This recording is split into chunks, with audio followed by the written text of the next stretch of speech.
va parler de décarbonation du BTP. Puis on va aller voir comment ça se passe, la décarbonation dans une entreprise de dallage. Et bien pour ce faire, je vais demander tout de suite à Marine Fouquet de la société WeCount et à Alexandre Fontaine de l'entreprise Big France de bien vouloir me rejoindre sur scène. Ils vont nous faire part de leur retour d'expérience sous vos applaudissements. Merci. Donc Marine Fouquet de la société WeCount. Donc je vais avoir l'occasion de me présenter juste après, si les slides veulent bien passer.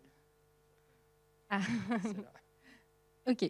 Donc aujourd'hui, on va vous parler des enjeux du climat, enfin du carbone, dans le secteur du BTP. Ensuite, je vous expliquerai un petit peu qu'est-ce qu'un bilan carbone, pourquoi faire un bilan carbone, en quoi ça peut vous être utile pour vos sociétés, quels conseils pour le réaliser. Et ensuite, j'aurai un témoignage d'Alexandre avec qui on a travaillé, qui viendra vous apporter plus lui des exemples concrets de ce que ça a pu lui apporter. Et on finira par une présentation de comment WeCount peut vous accompagner sur le sujet. Donc déjà, enjeu climat du secteur du BTP. Donc, juste pour me présenter rapidement, moi je suis associée chez WeCount et je suis docteur en comptabilité carbone dans le secteur du bâtiment. Donc c'est un sujet que je connais bien et qui m'intéresse particulièrement. J'ai accompagné beaucoup d'entreprises, alors j'avoue, beaucoup plus dans le secteur du bâtiment ou du tertiaire de bureaux.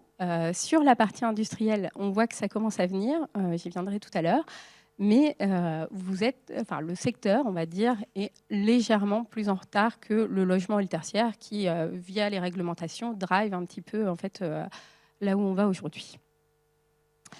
Donc, à propos de WeCount, nous, on a été créé en 2021 et aujourd'hui, on a accompagné plus de 300 entreprises dans la réalisation de bilans carbone et de stratégie climat, et notamment dans le secteur on est actif beaucoup dans le secteur du BTP, tout corps d'État confondu, et auprès des bailleurs sociaux. Donc, nos solutions d'accompagnement à la transition bas carbone, elles se résument en fait en un accompagnement collectif, les promotions climat auxquelles, par exemple, Alexandre et Big ont pu participer, et on y reviendra tout à l'heure, et une plateforme de comptabilité carbone pour aider justement dans la réalisation du bilan carbone pour que ce soit le moins chronophage en termes de temps possible. Donc maintenant, si j'en viens aux enjeux du secteur, alors, pourquoi le secteur du bâtiment et des travaux publics est-il au cœur de la lutte contre le changement climatique ? Déjà, parce que c'est un des secteurs les plus émetteurs dans le monde. Donc, je ne sais pas si vous savez, mais par exemple, si je vous présente les émissions de gaz à effet de serre du secteur du bâtiment en France, est-ce que vous savez à peu près si ça représente à peu près 10 à 20% des émissions ? La réponse A, entre 20 et 30%, réponse B, ou entre 30 et 40%, la réponse C.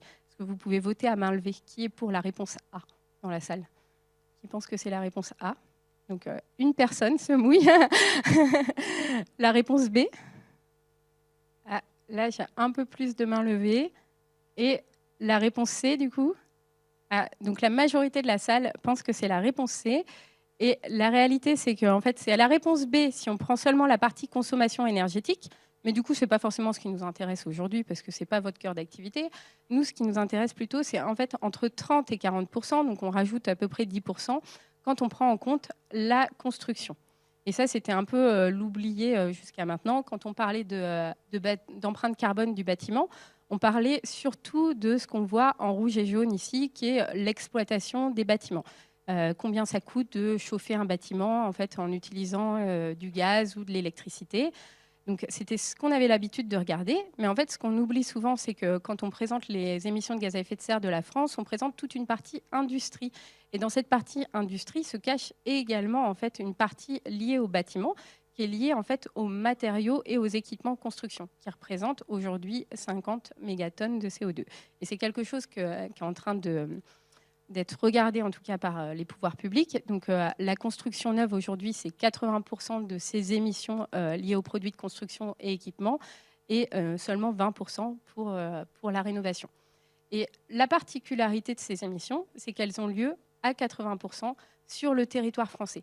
Donc contrairement à d'autres secteurs d'activité où on importe beaucoup en fait, de matières, ce n'est pas du tout le cas dans le secteur du bâtiment. Donc ça veut dire qu'on peut réellement faire quelque chose concrètement pour agir sur nos émissions. On a la main dessus.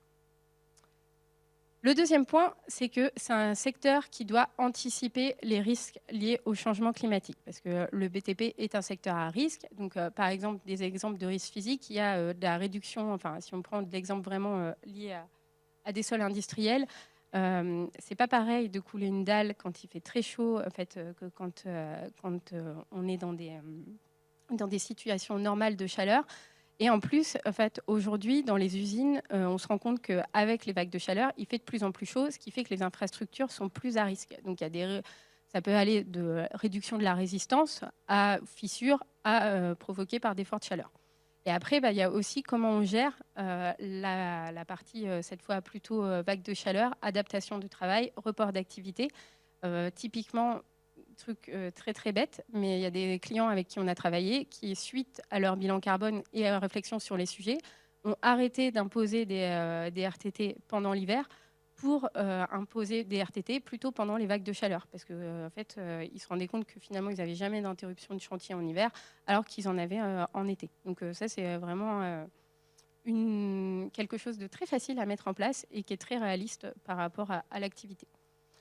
Et ensuite, parce que finalement, le secteur du bâtiment, il a aussi un rôle clé dans l'augmentation des puits de carbone et dans les stratégies, ce qu'on appelle d'adaptation. Donc, on a à l'échelle française une stratégie nationale bas carbone qui a été déclinée en fait avec des objectifs de réduction des émissions de gaz à effet de serre par secteur d'activité jusqu'en 2050. Donc, on a des objectifs à 2030 et à 2050. On voit que les objectifs sont beaucoup plus forts sur la partie exploitation, donc sur la partie rouge en fait, que sur la partie matériaux. Mais sur la partie matériaux, on doit quand même diviser par 5 les émissions de gaz à effet de serre liées aux matériaux de construction et aux équipements. Donc c'est quand même énorme en fait l'effort qui est demandé par rapport à ça. Et cette stratégie nationale bas carbone, en fait, elle guide les normes, les lois en fait, qui sont votées, donc, comme la loi climat et résilience, par exemple.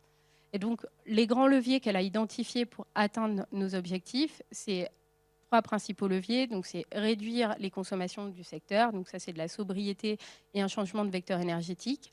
Ne plus utiliser d'énergie carbonée et utiliser des produits de construction et équipements qui sont le plus possible biosourcés, géosourcés ou réemployés. Donc, concrètement, pour vous, ça veut dire quoi? C'est de l'innovation. Ça va être de l'innovation chez vos fournisseurs, mais ça, je crois que vous en avez déjà parlé. Donc, on peut parler de technologie CCS pour le ciment. Hein, donc, c'est la capture de CO2 lors de la fabrication du ciment, parce que le ciment, en plus d'être très énergivore, en fait, produit du CO2 lors de sa fabrication. Donc, ce qui fait qu'en fait, c'est un gros émetteur de gaz à effet de serre, tout simplement. Et une des possibilités, c'est de prendre de la capture directement à la source. Donc ça, c'est la plupart du temps, c'est vos fournisseurs qui travaillent dessus, mais en fait, c'est bien de savoir eux comment ils vont travailler et quelles sont leurs ambitions. Et puis après, il y a des nouvelles techniques qui existent, d'édalage bois-béton avec des grandes portées, des nouveaux treillis en acier qui ont aussi réduit leur impact. L'idée, c'est, moi, je ne vais pas vous faire un éventail de solutions, ça, vous pouvez les trouver et vos fournisseurs, ils les ont. Mais c'est vous dire, en fait, travailler sur ce sujet, c'est surtout travailler sur un sujet d'innovation. C'est innover, aller chercher des nouvelles techniques, des nouveaux savoir-faire, et puis aller, en fait, développer le savoir-faire de la filière. C'est plutôt comme ça qu'il faut le prendre. Et par exemple, ça peut être aussi l'incorporation de matériaux biosourcés à certains endroits. Et puis, c'est des nouvelles opportunités, parce que là, ce que je vous ai mis, c'est les montants investis dans les filières liées à la transition climatique en France par semestre depuis l'année 2019. Et on voit qu'en fait, c'est en croissance, ces montants investis dans ces sujets-là. Donc, c'est aussi pour vous des possibilités d'aller chercher soit des nouveaux marchés, soit des nouvelles sources de financement. Nous, comme on accompagne aussi beaucoup d'entreprises qui ne sont pas dans le secteur, il y en a aussi beaucoup qui viennent nous voir et qui nous disent concrètement, moi, je dois construire une nouvelle usine. Comment je fais? C'est quoi les critères? C'est quoi mon cahier des charges? Comment je travaille dessus? Et donc, pour nous, c'est aussi intéressant de pouvoir les renvoyer vers des gens qui savent faire des choses en fait, de manière durable. Et, donc là, par exemple, je vous ai mis l'exemple d'une usine Soprema qui a été faite en Belgique et qui respecte, qui est un bâtiment sur lequel ils ont travaillé sur l'impact carbone pour le réduire au maximum. Donc maintenant, qu'est-ce qu'un bilan carbone? Donc un bilan carbone, en fait, ça vous permet surtout d'identifier les principales sources de CO2 de votre activité et d'identifier du coup des pistes d'action, de définir une première année de calcul qui vous servira pour définir ensuite une trajectoire de réduction. Ce qui est important dans un bilan carbone, c'est pas tant l'idée, c'est de faire une photo et de regarder où est-ce que vous pouvez arriver. Et ce n'est pas forcément de se comparer en fait, les uns par rapport aux autres. Et du coup, de regarder si votre organisation elle est performante en termes de décarbonation. Donc, dans le périmètre du bilan carbone, ce qu'on prendra en compte, c'est ce qu'on appelle les scopes 1 et 2. Ça, c'est les émissions directes et indirectes liées à l'énergie. Donc, ça, c'est ce qu'on prend traditionnellement en compte dans un bilan carbone. Donc, c'est l'énergie en fait, utilisée dans vos locaux, dans vos bureaux, par vos voitures, par vos engins, l'électricité également. Et puis après, ce qui est un peu nouveau et ce qui est devenu obligatoire en janvier 2023 en France et puis qui devient obligatoire aussi pour tous les reportings en fait, financiers qui sont basés sur le bilan carbone, comme la CSRD. Je ne sais pas s'il y en a qui sont soumis à cette nouvelle obligation réglementaire européenne. Mais du coup, qui impose de faire un bilan carbone et sur ce qu'on appelle tous les scopes. Et donc, la particularité, c'est de compter le scope 3, donc les émissions indirectes. Donc, dans les émissions indirectes, on va prendre en compte tous vos achats de matières premières. D'où l'intérêt aussi de discuter avec vos fournisseurs, parce qu'eux ont peut-être de la donnée à vous fournir. Tout le fret des matières aussi que vous faites venir également. Bon, l'empreinte de vos salariés, qui est plus négligeable par rapport au reste. Il n'y a pas de sujet, vous, c'est l'achat de matières premières, c'est le premier poste de votre bilan carbone.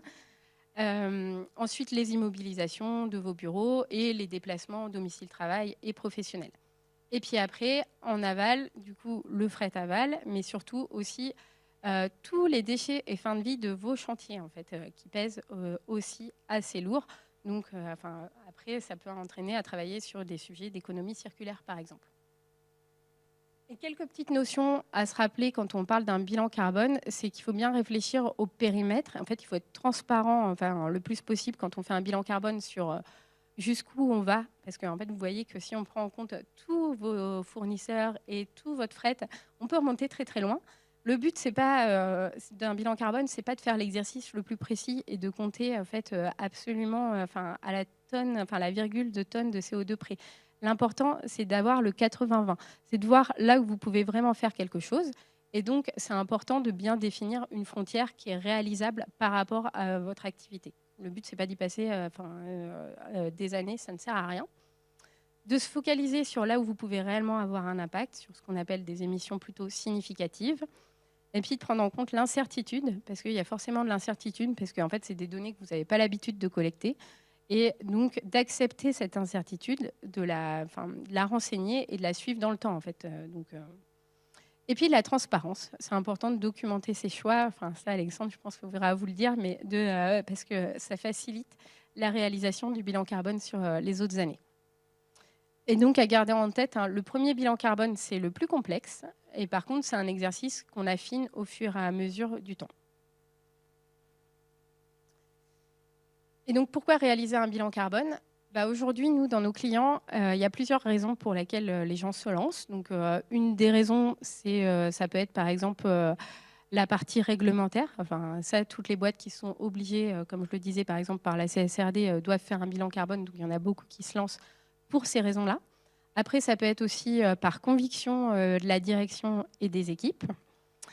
Ça peut être également par pression des investisseurs. Il y a de plus en plus de banques qui regardent ces sujets-là et qui bonifient certains prêts en fonction des engagements en fait, de réduction de gaz à effet de serre que peuvent avoir l'entreprise. Donc, c'est pour ça que je dis que ça devient vraiment un sujet assez stratégique. Pour se préparer aux risques physiques, pour répondre aussi à des demandes clients, il y a des clients qui demandent de plus en plus, comme je vous disais, nous, il y a des clients qui viennent nous voir en nous disant « mais comment on construit une usine de façon durable ? C'est quoi les critères ? Comment on consulte ?» Ça permet aussi d'identifier des sources d'économie pour ceux qui ont des grosses consommations d'énergie. Des fois, on a vu des trucs tout bêtes, mais des fuites de cuves en fait, qu'on n'aurait pas vu, qui ne s'étaient pas rendus compte, et c'est en le faisant sur 2 années consécutives, comme ils ne suivaient pas cet indicateur-là, ils se sont juste dit bah, c'est dû à la variation du prix, alors que pas du tout. Et puis, bah, y en a qui le font aussi, tout simplement par devoir d'exemplarité, parce qu'ils ont envie d'emmener la filière vers ces sujets. Donc, Big nous expliquera pourquoi ils l'ont fait tout à l'heure. Et le bilan carbone, c'est juste un point de départ, en fait. Enfin, c'est pas une fin en soi de faire un bilan carbone. Un bilan carbone tout seul, c'est juste un chiffre, en fait. L'idée, c'est derrière d'aller identifier tout ce qui est risques et opportunités liés au changement climatique, comment ça va impacter en fait l'entreprise, le business, et comment en fait tous ces risques en fait peuvent se transformer en opportunités. Parce que si on ne l'anticipe pas, on se fait vite rattraper en fait par le reste. Ensuite, comment on peut définir une trajectoire en accord avec les accords de Paris, construire un plan d'action en fait court terme, moyen et long terme. Qui engage également la plupart du temps ses fournisseurs et ses clients, et comment on définit ensuite la gouvernance associée, les indicateurs qu'on va suivre au quotidien, et comment on communique sur le sujet, parce qu'il y a quand même un enjeu de communication autour du bilan carbone pour valoriser ces engagements. Et du coup, si je dois donner quelques conseils pour réaliser un bilan carbone à la salle, donc l'important, c'est de quand même partir avec un partenaire de confiance pour avoir un bilan carbone dont on est à peu près certain, qu'on peut utiliser par la suite. De travailler sur une trajectoire de réduction qui est compatible avec un réchauffement à 1,5 degré, parce que c'est ça qui est demandé aujourd'hui par les institutions. Et on sait que dans les challenges, il y a aussi les ressources humaines qui sont limitées, et que la mise en mouvement des collaborateurs peut être compliquée. Et donc, nous, dans les facteurs clés de succès qu'on va noter, il y a l'engagement de la direction. Donc, c'était le cas notamment avec Big. Et d'avoir une équipe dédiée aussi sur le sujet, qui a vraiment du temps pour le faire, même si sur un temps court, mais de bien le faire, de bien prendre le temps de le faire. Et d'en faire un élément de gouvernance de son organisation, de prendre ça vraiment plutôt comme une opportunité stratégique que comme une contrainte, parce que sinon, forcément, on ne le fait pas de la même manière. Et du coup, maintenant, on va passer au témoignage d'Alexandre. Donc, avec ma première question, c'est pourquoi Big s'est lancé dans la réalisation de son bilan carbone? Enchanté, donc. Alors, je me représente juste rapidement un tout petit peu avant, désolé. Donc Alexandre Fontaine, moi je travaille chez Big Bordas Industrial Group en tant que contrôleur de gestion. S'il y en a qui se sont demandé ce matin pourquoi est-ce qu'il y a un contrôleur de gestion qui est venu, vous avez une partie de la réponse en plus de ma curiosité intellectuelle de venir. C'était pour être présent ici. Et donc dans l'idée, on a réalisé un bilan carbone de la société. Donc on l'a fait fin 2023 sur l'année 2022. Et j'ai participé à la réalisation de ce bilan avec plusieurs personnes autres dans la société, notamment notre DG Tony Gramenil et un de nos directeurs d'agence, principalement Lilian Argouze.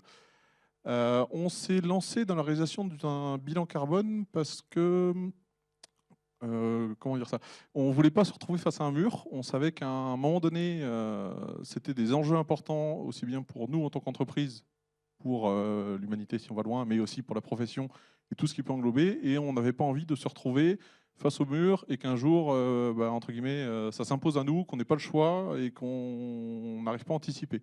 L'idée, c'était vraiment de se lancer d'anticiper la chose et de faire un premier point d'étape avec le premier bilan carbone de l'année 2022, donc on a fait en 2023, et puis de commencer de lancer, d'en faire donc régulièrement. On a fait quelques temps après celui de l'année d'après.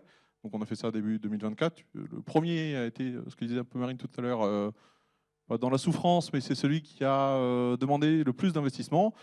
Dans l'idée de mémoire, on l'a commencé aux alentours de mi-novembre, fin novembre, et ça s'est fini au mois de fin janvier avec WeCount et la promotion climat. C'est un travail de longue haleine, mais le deuxième, si ça peut vous rassurer, était beaucoup plus facile parce que ça n'a duré que quelques jours de mon côté. On avait mâché tout le travail avant, donc on a repris où on en était arrêté, puis on a actualisé, ça c'était facile. L'année prochaine, on continuera et on affinera. L'idée, c'est vraiment d'affiner au fur et à mesure. Donc ça, c'est l'idée. Vraiment, l'idée de base, c'était de ne pas se retrouver face à un mur un jour et de se retrouver démunis et de ne pas pouvoir continuer à faire ce qu'on faisait comme on le voulait, comme on le faisait en tout cas.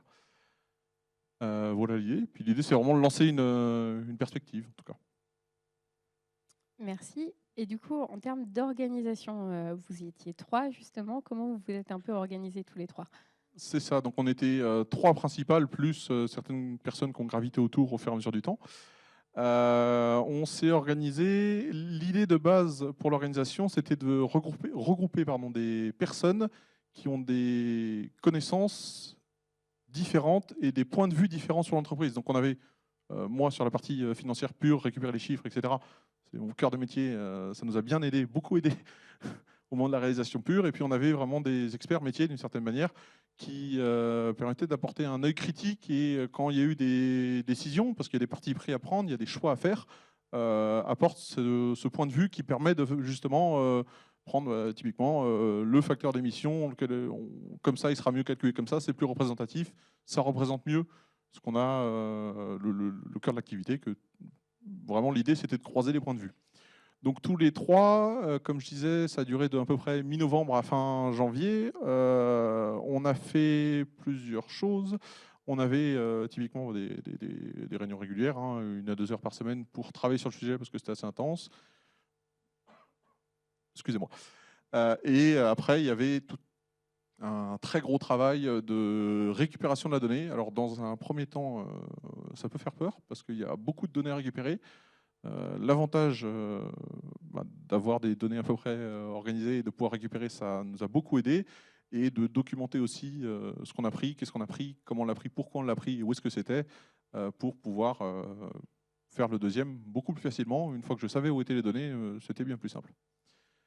Et en plus de ça, on avait donc des réunions régulières aussi avec notre coach chez WeCount sur le sujet et sur le but, c'est vraiment d'avoir un accompagnement et d'avoir des précisions, en tout cas d'avoir un œil expert sur les points techniques un peu spécifiques. L'idée de notre bilan carbone au total, c'était, on aurait pu, en tout cas sans trop de difficultés, j'aurais pu le faire sans aucun problème. Mon premier métier, c'est de travailler dans Excel. Donc prendre un fichier Excel et le calculer en 2-2, sortir un chiffre à la fin, ça aurait été possible. On s'en serait sorti sans difficulté. Mais la qualité du chiffre aurait été à revoir. Et au final, on aurait produit pour produire sans avoir un réel intérêt à la chose.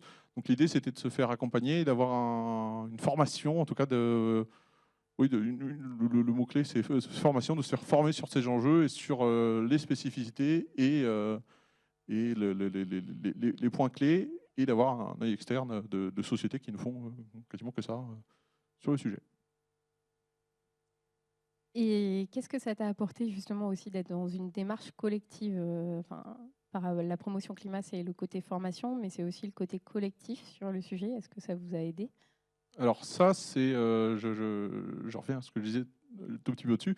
Une des choses en plus, pourquoi on a fait le choix de faire ça via une formation via la promotion climat, juste de le faire avec un outil rapidement, c'était de pouvoir rencontrer et d'avoir d'autres avis aussi, d'autres entreprises du BTP. Donc on a fait ça, on était une douzaine, quelque chose dans le genre, avec donc la Fédération BTP du Rhône. Donc il y avait nous en tant que dalagistes et notre cœur de métier aussi, mais il y avait des architectes, il y avait des maîtres d'œuvre, il y avait des plombiers qui étaient avec nous, tous liés au BTP, dans la grande famille du BTP au global, mais on comprenait aussi leur point de vue et c'était vraiment l'idée de créer cet échange et de rencontrer des personnes qui peuvent avoir des problématiques, alors qui ne sont pas les mêmes que nous, parce qu'on était les seuls à travailler avec du béton pur typiquement, mais qui essayaient de comprendre et nous apporter un regard critique et avait de l'échange foisonnant un petit peu sur ces sujets-là. Le fait de le faire à plusieurs, dans les faits c'est nous qui l'ont fait, mais d'avoir vraiment des échanges avec l'extérieur sur des problématiques communes, ça a beaucoup apporté, notamment sur des réflexions sur ce qu'on voulait faire et comment on voulait le faire. Et c'est quoi les perspectives sur le sujet? Tu parlais tout à l'heure de refaire le bilan en 2025, sur 2024. Et est-ce que vous avez mis des actions en place? Alors, le fait de faire le bilan tous les ans, ça c'est quelque chose qui maintenant est acté, qui nous permet de voir l'évolution, où on en est, ce que ça donne par rapport aux objectifs qu'on s'est donnés aussi. Dans la réalisation, on a réalisé le bilan carbone et après on a fait une stratégie avec des objectifs de mémoire 2032. Donc le but du jeu, c'est de voir où est-ce qu'on en sera et ce que ça va donner. Donc au niveau des perspectives, il y a, premier temps, le réaliser régulièrement, donc tous les ans. Il y a le fait de mobiliser le plus de personnes possible dans l'entreprise sur ces sujets-là. Donc il y aura toujours un socle de personnes sur la réalisation pure, etc., moteur de la stratégie d'une certaine manière. Mais pour que ça fonctionne, et si on veut réussir à décarboner notre entreprise et l'industrie, eh ben, il faut qu'on arrive à aller chercher le plus de personnes possible dans l'entreprise, convaincus ou non par le sujet. Le but du jeu, les non convaincus, d'essayer de les raccrocher au sujet. Après, donc on a élaboré toute une stratégie avec quelques actions qu'on essaie de mettre en place. Donc ça commence par des petites actions entre guillemets faciles où on a la main directement dessus. Si on parle des véhicules ou des choses dans le genre, changer notre flotte de véhicules, ça c'est une action facile où on a la main dessus et on peut avoir un impact. Et puis après, au fur et à mesure du temps, avoir des actions un peu plus concrètes, pas concrètes, mais plus techniques et plus compliquées. Typiquement en travaillant avec des fournisseurs, des bétonniers, etc. sur ces sujets-là, parce qu'on est dans les faits dépendant d'eux. Nous, notre bilan carbone, c'est 70% de matières premières au total. Dans ces 70%, il y a 80%. Il y a, sur les 80%, c'est quasiment que du béton et de l'acier. Donc on a des très gros enjeux à travailler avec les bétonniers. Le but du jeu, eux aussi, ils ont des réglementations, des obligations qui vont s'imposer à eux. C'est qu'ils ne nous imposent pas les leurs à nous pour que ça puisse toujours répondre à nos besoins et donc de travailler en anticipation avec eux. Ça, c'est un des gros sujets qu'on essaie de mettre en place comme on peut, au fur et à mesure des années. Et ça sera, dans les faits, notre bilan carbone et la réussite ou non de notre stratégie et de la baisse de nos émissions, ça dépendra en très grosse partie de est-ce qu'on arrive à gérer nos matières premières, à s'arranger pour que nos matières premières soient moins émettrices, tout en nous permettant de travailler dans des conditions respectables et qu'on puisse faire notre métier comme on sait le faire. Merci. Et si tu devais donner 2-3 conseils à quelqu'un qui veut se lancer ici dans la salle, tu lui dirais quoi? Alors, c'est d'y aller. Parce que donc nous, on l'a fait, je suppose, ou peut-être j'espère, si certaines entreprises l'ont déjà fait aussi parmi vous, on serait heureux d'échanger sur le sujet, rien que pour comparer et voir ce que vous avez fait et pas se sentir, j'allais pas dire tout seul, mais vraiment créer un groupe. Donc lancez-vous, c'est le premier conseil. Le deuxième, c'est vraiment de voir ça comme un projet, c'est significatif, ça prend du temps, il faut y investir du temps si vous voulez en faire quelque chose de cohérent, correct et de qualité derrière. Ce que je disais tout à l'heure, on peut sortir le fichier en 5 minutes sur Excel, mais ça ne nous apportera pas grand-chose. Il faut y investir du temps si on veut un résultat correct. Et se faire entourer, ça aide beaucoup. Et on est content de s'être fait entourer, parce que sinon, je pense qu'on n'en serait toujours pas sorti. En tout cas, on n'aurait pas rendu quelque chose qui nous satisfait d'une certaine manière. Merci. Et du coup, moi, je vais finir sur comment passer à l'action. Enfin, nous, ce qu'on peut faire pour vous aider à passer à l'action.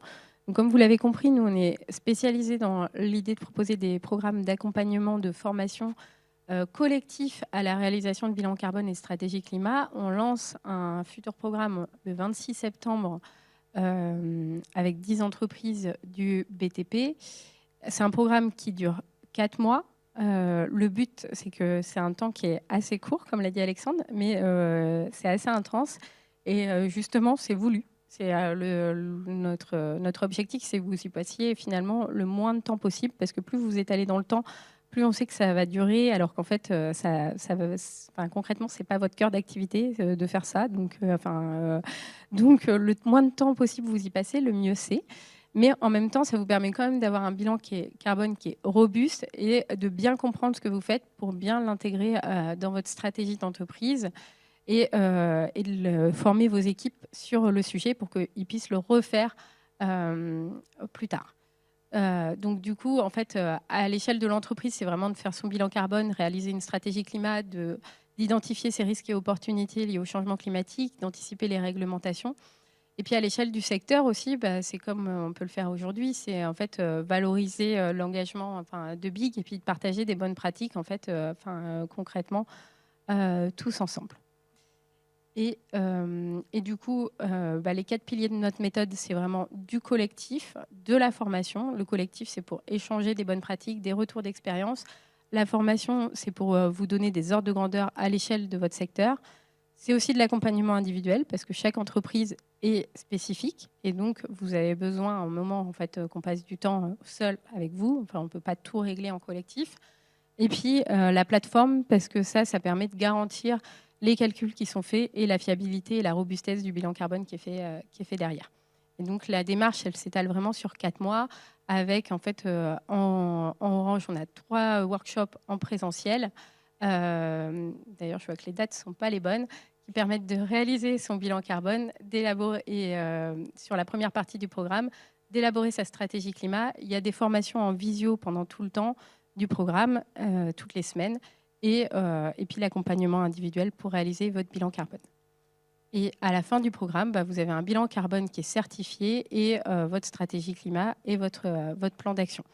Donc avec les petits labels qui vont bien, la partie bilan carbone, GHG protocole pour ceux qui sont soumis à des obligations réglementaires internationales et les cibles de réduction qui sont en accord avec ce qui est reconnu pareil de manière internationale. Et après la promotion, vous pouvez continuer à vous former. On vous donne tous les supports de formation qu'on vous donne, vous les avez à disposition pendant 5 ans. Et puis pour ceux qui veulent mettre à jour leur bilan carbone, ils peuvent s'abonner, comme l'a fait Big, à la plateforme pour mettre à jour leur bilan, pour ceux qui le souhaitent, mais il n'y a pas d'obligation. Et pour les prix, ça, de toute façon, vous aurez les slides, mais l'idée, c'est que en fait, c'est dépendant de la taille de l'entreprise. Et il y a des financements en fait, qui peuvent être pris en charge par votre OPCO. Et, merci. Je pense qu'on avait du temps pour des C'est questions. parfait, mais justement, on va poser quelques. Y a-t-il quelques questions, des remarques, des interrogations dont vous souhaiteriez faire part à nos intervenants? Non, je sais que la première est difficile à poser, on va passer tout de suite à la deuxième. Non, ça marche pas plus. Moi, j'en ai une quand même pour vous, Alexandre. La question que je me posais, c'est bon, d'abord, vous avez amené la confirmation du poids que pèsent les intrants, la matière première. Est-ce qu'à l'inverse, vous avez été surpris, il y a des enseignements qui vous ont surpris sur ce que vous avez pu révéler au travers de ce bilan carbone? Alors, le poids de la matière première, c'est extrêmement important. Le deuxième poids, c'est ce qu'on disait tout à l'heure au tout début, la question du traitement des déchets. Donc, techniquement, c'est aussi lié à la matière première. On a 300 mètres cubes de béton, on les a aussi bien au début qu'à la fin au niveau du traitement. Donc, c'est quasiment que ça dans les faits. Des choses qui ont surpris, pas forcément à ce niveau-là, mais des choses qui sont intéressantes, c'est que il y a des très très gros enjeux pour affiner d'une certaine manière, en particulier, typiquement d'une formule béton à l'autre, ça change tout.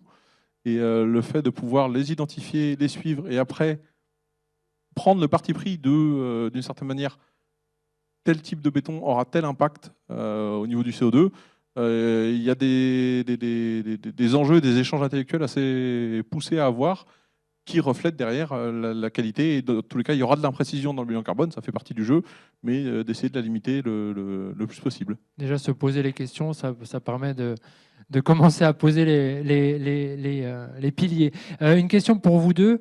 La part d'entraînement des collaborateurs dans la stratégie que vous mettez au point, parce que vous l'avez dit, une fois qu'on a élaboré et qu'on a fait le calcul, il y a ce qu'on fait et comment on embarque les collaborateurs là-dedans, comment on les motive, comment on fait en sorte qu'ils soient partie prenante et pleinement impliqués.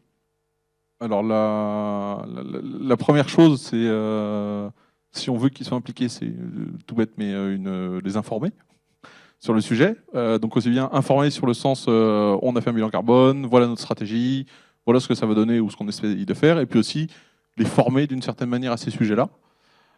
Et après, c'est réussir à trouver dans un premier temps quelques bonnes volontés ou personnes qui sont vraiment intéressées par le sujet, essayer de créer un noyau dur sur ce sujet-là, et après de faire des projets qui petit à petit peuvent permettre de nous en sortir en fonction de ce qu'on arrive à faire.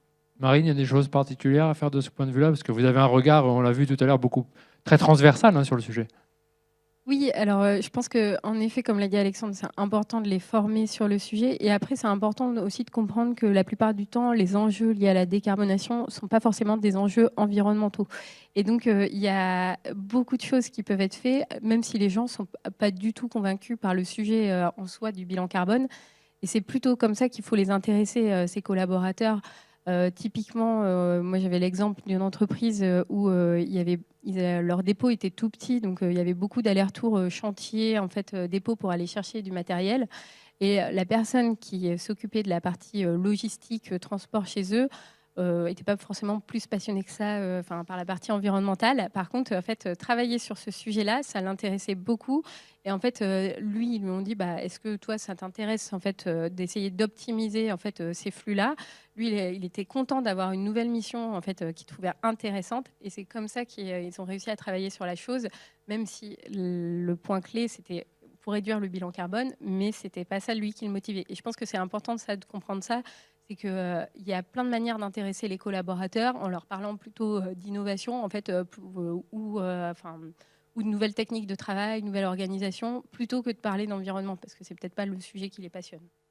Et y a-t-il, dernière question, y a-t-il d'autres, alors là vraiment dans le regard que vous portez sur l'ensemble des secteurs, y a-t-il d'autres, je dirais, corps de métier aussi dépendants de la part matière première?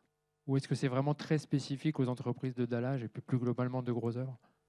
Non, je dirais que c'est assez transversal sur toute la partie industrielle. On travaille aussi avec des entreprises textiles, par exemple. Et pareil, c'est les matières premières en fait, qui sont les plus impactantes pour eux. Idem en pharma, alors qu'on est sur des sujets qui sont vraiment très, très, très différents. Donc, Oui, avec des provenances plus lointaines, des appros moins locaux. Après, ce qu'on observe dans le secteur du BTP, c'est qu'en fonction de où on se situe dans la chaîne de valeur, et du coup, c'était très intéressant ce point de vue avec Big, c'est que des fois, la part des matières premières est vraiment la plus prépondérante. Et là, on avait vraiment un peu cet équilibre, enfin, on va dire matières premières et déchets. Enfin, matières premières étaient en premier, mais les déchets étaient quand même assez visibles. Ce qui n'est pas le cas dans tout le secteur du BTP. En fait, ça dépend vraiment où est-ce qu'on se situe et en fait, le type, est-ce qu'on va faire du gros œuvre, du second œuvre? Enfin, on ne va pas avoir les mêmes, les mêmes choses. On va pas avoir les mêmes Oui, éléments. intuitivement, on ne se dit pas que les déchets vont peser aussi lourd finalement que les matières premières. C'est ça. Et ce qui pèse lourd, c'est pas mal le transport parce que c'est des déchets qui sont lourds en fait, donc à la base. Quand on a fait le bilan carbone et qu'il a fallu, on nous a dit en fait un jour, il y a des déchets incorporés, on a fait ça fait tant, merci. On était largement assez haut et C'était pas la peine d'en rajouter. c'est arrivé à la fin en plus, une fois qu'on a fini, ça y est, on a bien avancé. Eh ben non, tenez 20% en plus, merci. Parfait. Y a-t-il une question? Sinon on va... Oui, alors, je vous amène le micro.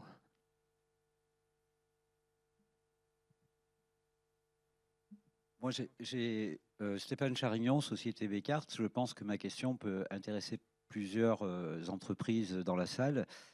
Comment se fier à la bonne entreprise pour être accompagnée sur le bilan carbone? Parce que en quoi votre entreprise est-elle plus compétente qu'une autre, sachant que aujourd'hui, il y a des propositions marketing qui arrivent tous les jours sur les bureaux, quoi. Il y a un flot d'entreprises qui proposent ce service-là. Et qui va certifier? Est-ce que c'est qui est recommandable et n'est pas, quoi, je veux dire, entre guillemets, quoi. Alors, je vais répondre peut-être en 2 points.